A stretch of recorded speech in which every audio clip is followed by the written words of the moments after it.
कांवड़ यात्रा और बाबा भोलेनाथ की कृपा, एक सच्ची भक्ति की कहानी। सावन का महीना था। हर तरफ बोल बम और हर हर महादेव की गूंज सुनाई दे रही थी। हजारों कांवड़िए गंगाजल लेकर बाबा भोलेनाथ को अर्पित करने के लिए पैदल यात्रा पर निकल चुके थे। उसी भीड़ में एक युवक था, राघव। वो एक साधारण परिवार से था। पिता बीमार थे, घर में आर्थिक तंगी थी और कई वर्षों से उसकी कोई मनोकामना पूरी नहीं हुई थी। फिर भी उसके मन में एक ही विश्वास था, अगर बाबा ने बुलाया है तो वे खाली हाथ वापस नहीं भेजेंगे। राघव ने नंगे पांव कांवड़ यात्रा शुरू की। रास्ते में तेज धूप, बारिश, छाले और थकान सब कुछ था। कई बार उसके कदम रुक गए, लेकिन हर बार वह हर हर महादेव कहकर फिर आगे बढ़ गया। एक रात वो बेहद थक चुका था। उसके पैरों से खून निकल रहा था। उसने एक पेड़ के नीचे बैठकर भोलेनाथ से कहा, बाबा, मुझमें अब चलने की ताकत नहीं बची।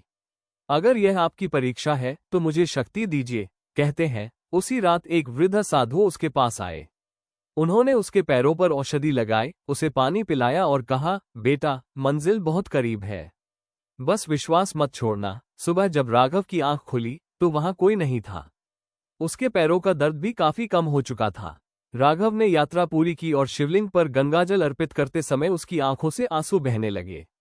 उसने कुछ नहीं मांगा, केवल इतना कहा, बाबा, अब सब आपके भरोसे है। घर लौटने के कुछ ही दिनों बाद चमत्कार होने लगा। पिता की तबीयत में सुधार हुआ, राघव को नौकरी मिल गई और धीरे धीरे घर की सारी परेशानियां कम होने लगीं। तब उसे एहसास हुआ कि उस रात मिलने वाले वृद्ध साधु कोई साधारण व्यक्ति नहीं थे, वो स्वयं बाबा भोलेनाथ की कृपा थी। इसलिए कहा जाता है, कांवड़ यात्रा केवल पैरों की यात्रा नहीं, बल्कि विश्वास, धैर्य और समर्पण की यात्रा है। जो सच्चे मन से भोलेनाथ का नाम लेकर चलता है, उसकी राह में स्वयं महादेव प्रकाश बनकर साथ चलते हैं। हर हर महादेव।